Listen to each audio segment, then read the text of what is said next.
afternoon, everyone. My name is John, and welcome back to SeaWorld. Thank you for joining us today. We would also like to thank you for following the social distancing and face mask guidelines while visiting here at the park today. This will ensure that we all stay safe and allow us to continue to share these amazing animals with all of you. Please enjoy the Orca Encounter presentation.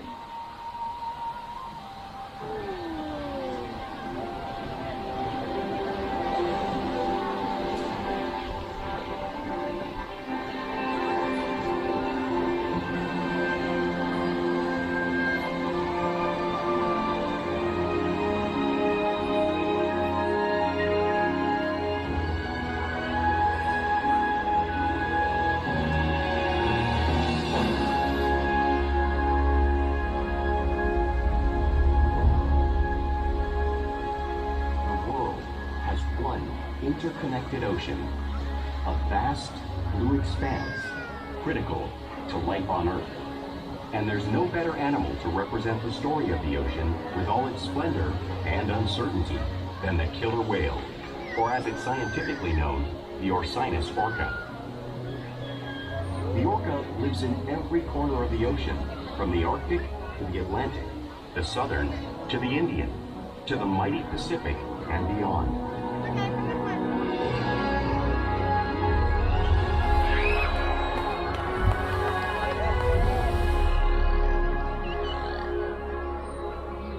This whale's story is the ocean's story, and it is one we all share.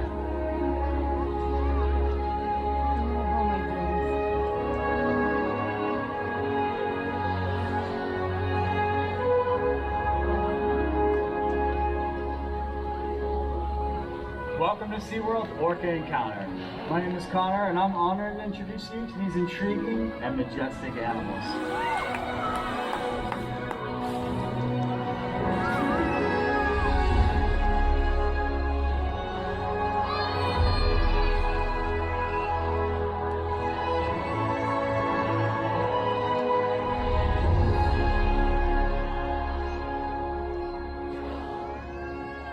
There's nothing like seeing a killer whale up close and learning about them and their natural behaviors. We hope that this Orca Encounter will help you gain a greater appreciation for these incredible whales and all that they represent.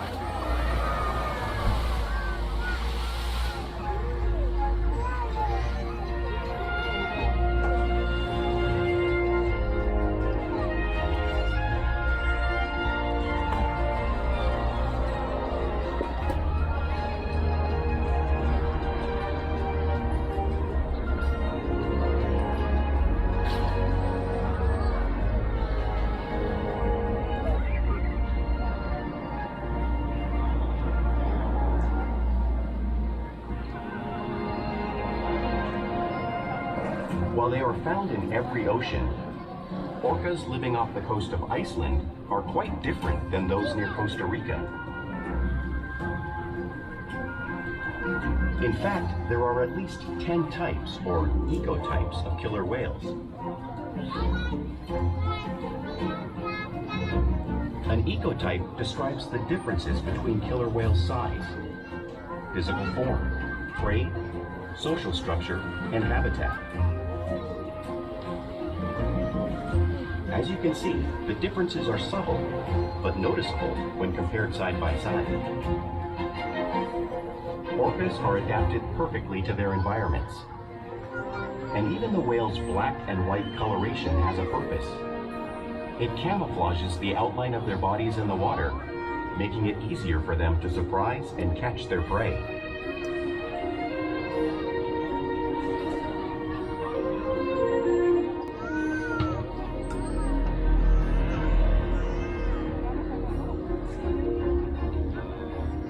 When viewed from above, the black of the whale blends in with the dark depths of the ocean.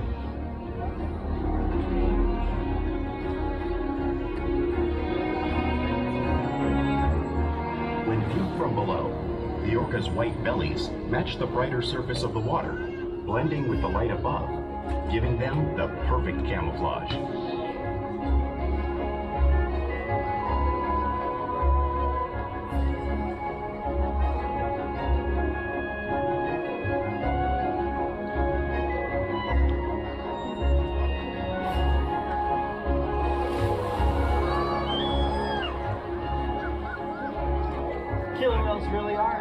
natural wonder, and Ulysses is going to help me show you some of their physical characteristics.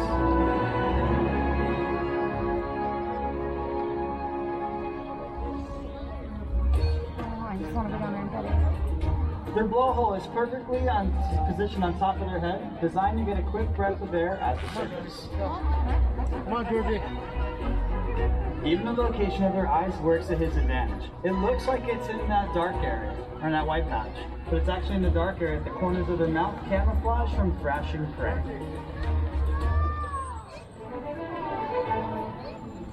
The fin on their back is called a dorsal fin, and this helps keep the animal stable while they're swimming and also to regulate their body temperature. There's no bone structure inside there, so sometimes gravity can help to encourage the fin to one side. The flippers on either side of the killer whale's body are called pectoral flippers, and these do have bones and muscles. Inside, the 5 bony digits resemble the human hand.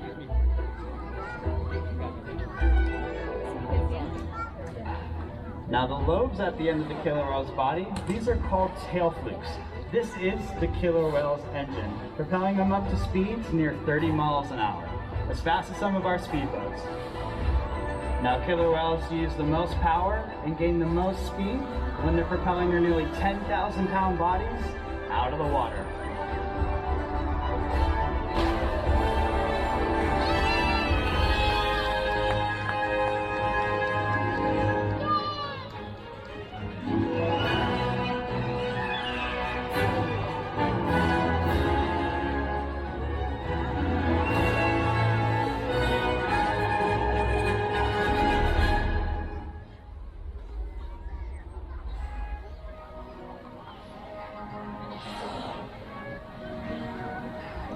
Killer whales are highly social animals with a well-defined social structure. An orca pod is always led by a female. Though just half the size of her male counterpart, she is in charge. It's all about attitude, not size.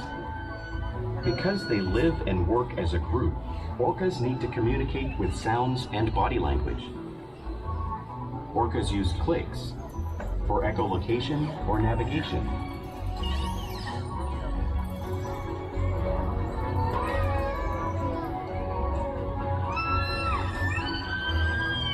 Whistles to socialize in the pod. And calls for group coordination and hunting.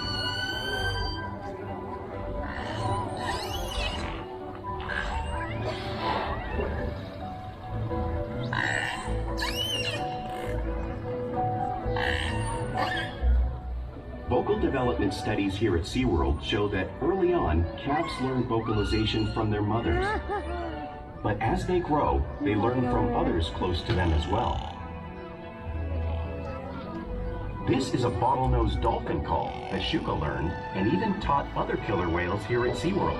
In fact, orcas are the largest members of the dolphin family.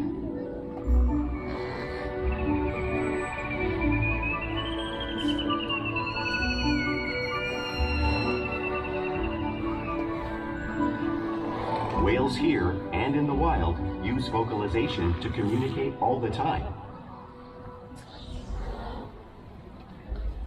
Like most animals, killer whales use body language as a form of communication. They'll use peck slaps to show their dominance or to get the attention of another animal. For example, a mother may use a peck slap to get her calf's attention.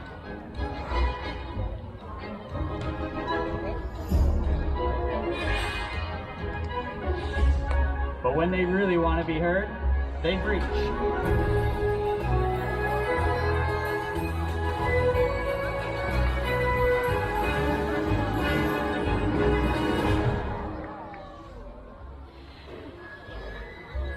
Spy hopping is when killer whales come together and get a better view of their surroundings while they hunt.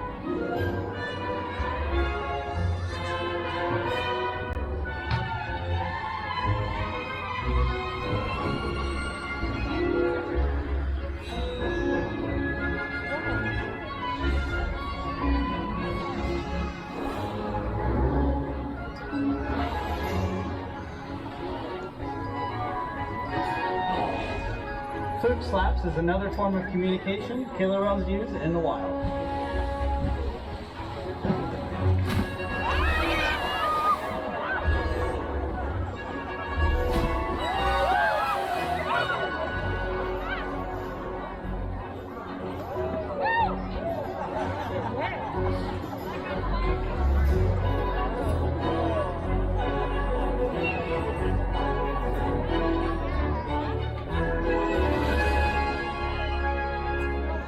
killer whales are great communicators, so it's no surprise that they're at the top of the ocean's food chain.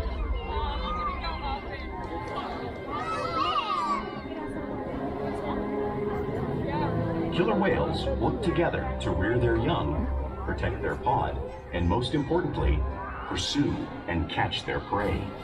Every day they cooperate to survive in the wild oceans of the world. The orca's hunting techniques are as varied as the whales themselves. Norwegian killer whales will circle herring, herding them together. The whales use sounds to coordinate with each other and to disorient the herring. With the fish confused and contained, the whales stun them with their powerful tail flukes, making for an easy meal.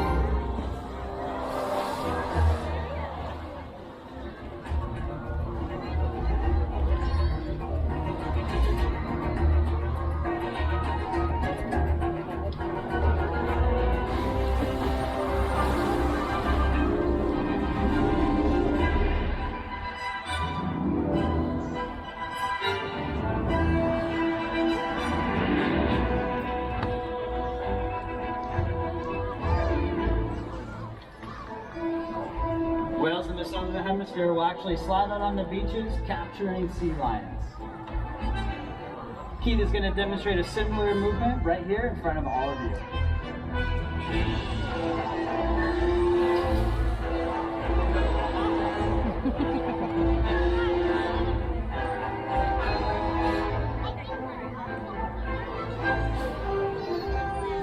Whales in the Antarctic will actually create waves washing over ice floes, knocking seals into the water.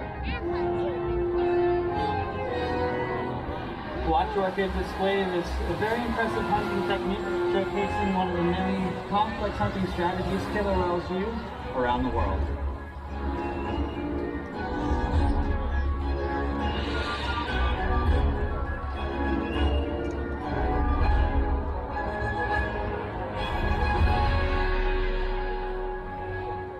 Now you just saw these waves crashing in front of all of you, but you really can't understand how powerful these waves are until you experience it firsthand. Luckily, all of you are going to get to experience the power of the killer whale and see what 55-degree salt water feels like.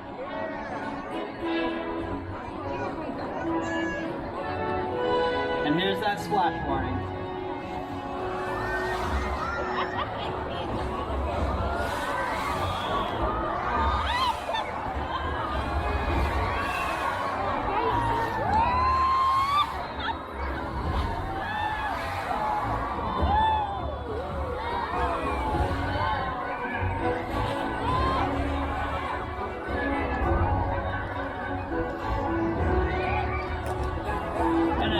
Time on this side.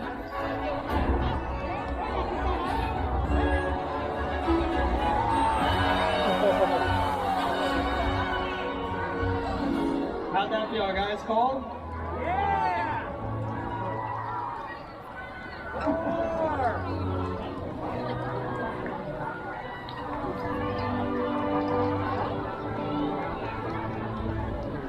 Now, it's no surprise that killer whales prey on a variety of different animals, including other whales. The blue whale on the screen is the largest animal on Earth, and it is 5 times longer and 50 times heavier than Keith. So how does a whale the size of Keith prey on an animal the size of a blue whale? Well, it's possible because killer whales are the ultimate team players. In this example, we see the larger male orcas surround a sperm whale, forming a perimeter, while the females continue to drive the whale forward until it reaches exhaustion. The calves then move in to join the adults in the group. Whatever their prey, killer whales always cooperate and hunt together, making them a highly successful predator.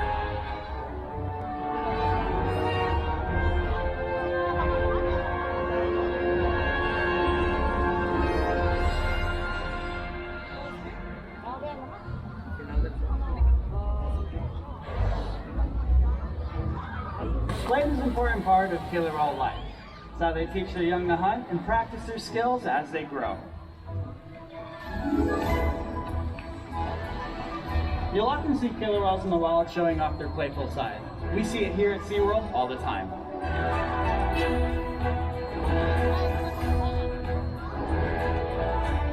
Porpoising is when an animal swims fast, breaking the surface briefly.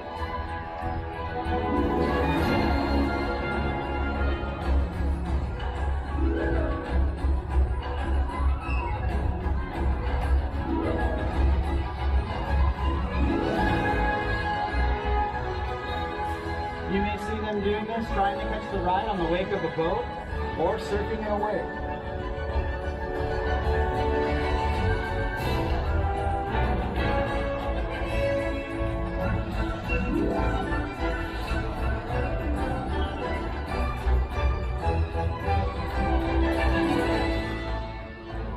Killer whales like to be touched and will often rub their bellies on rocks when we can.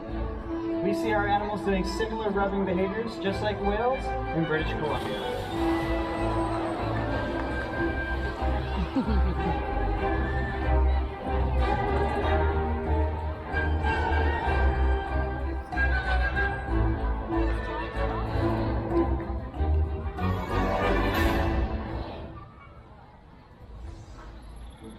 In the wild, you often see killer whales imitating each other.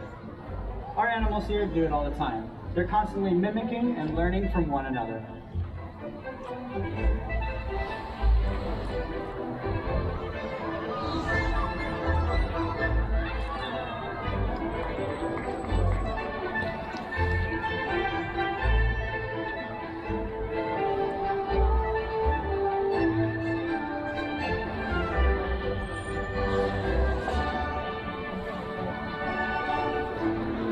Playful behavior does have a purpose. A tailwhip is used in hunting to stun fish. But today, our whales might just be stunning some of you.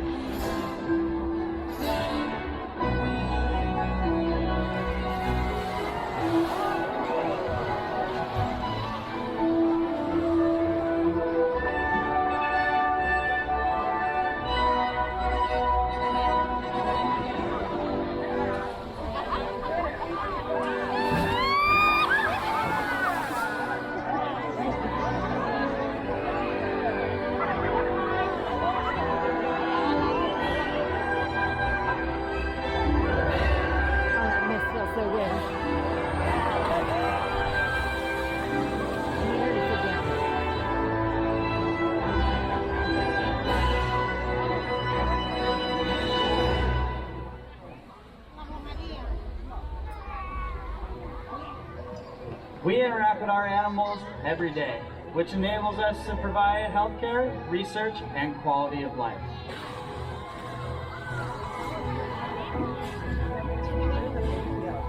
The animals in our care are all conditioned to participate in their own health and well-being. If you look across the way, you'll be able to see Ulysses is offering his tail flukes to Jen.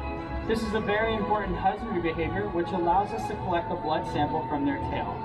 We get blood samples on our animals monthly to make sure that we're being proactive with their health.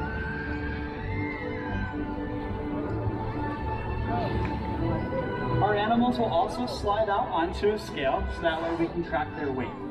We do this weekly to make sure that our adult whales are at a healthy weight and that our younger whales are growing properly.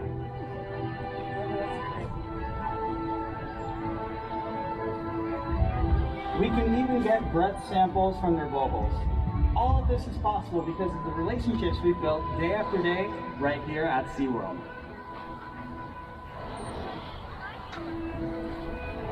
Now I'd like to take some time to introduce you to a really special animal. This is Keat.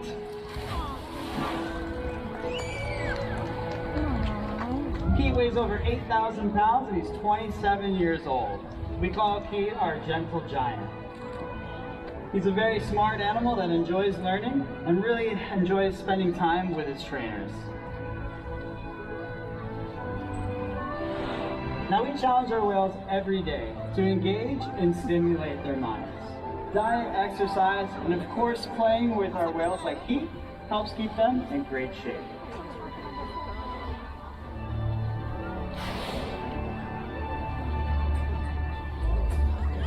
The whales here at SeaWorld have helped killer whales in the wild by participating in many research studies. One ongoing study monitors the whale's heart rate and breathing to understand how marine noise pollution from ship engines and other sources affect wild populations. In another study, scientists from NOAA, the National Oceanic and Atmospheric Administration, took measurements of the killer whales living here, including pregnant whales. By comparing these measurements with drone footage of killer whales in the wild, scientists are able to monitor the wild population's nutritional and reproductive states. Other research has been done here at SeaWorld on the mother whale's milk composition. This research will help create an effective model to understand how toxins in the ocean impact wild killer whales and their milk supply. What we learn from the whales in our care every day is actively helping whales in the wild survive. And just by being here today, you've supported our rescue, research, and conservation efforts all around the world. If we work together, like the killer whale, we can protect the future of the Orcinus orca and this beautiful planet that we all share.